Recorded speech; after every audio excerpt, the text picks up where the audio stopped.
आज आपने बॉर्डर किया है, क्या कुछ मुसीबतें लोगों को आ रही, क्या कुछ लोगों ने आपके साथ साझा किया, क्या कुछ कहना चाहेंगे इस चीज़?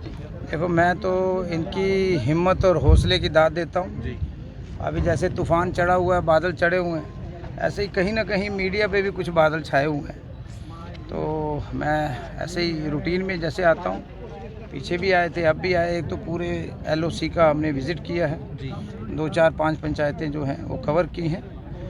फ़ौजी जवान जो हमारे हैं, उनके साथ भी हमने वार्तालाप की है, जी क्योंकि कहीं ना कहीं जो दुश्मन मुल्क ने हरकत की है,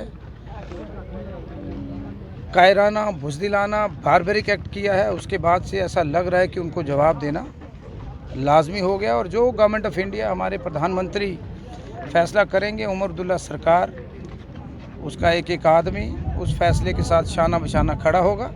हम सरहदी लोग हैं, फ़ौजी लोग हैं, मैं एक फ़ौजी का बेटा हूँ, और यह है कि डर की गुंजाइश कहीं नहीं। हमने 99 देखा, तब भी बड़ी बड़ी बोफोर्स थी, बड़ी तबाही हुई। उसके बाद 87 का भी मुझे धुंधला धुंधला याद है। उससे पहले 71, 65 और 47 तो हमने देखा नहीं। बगैर वर्दी यहाँ के लोग इस देश की रक्षा कर रहे हैं। फ़ौज के साथ कंधे से कंधा मिलाकर हम लोग लड़ेंगे, और अब तो नौबत नहीं आएगी। हमारे दुश्मन मुल्क की इतनी हिम्मत नहीं है, वो सिर्फ पीठ पीछे वार कर सकता है। हमारे मुकाबले में हमारी मजबूत सेना, हमारी पैरामिलिट्री फोर्सेस, हमारे साबका फ़ौजी, उनकी हिम्मत के सामने उनकी कोई हिम्मत नहीं है।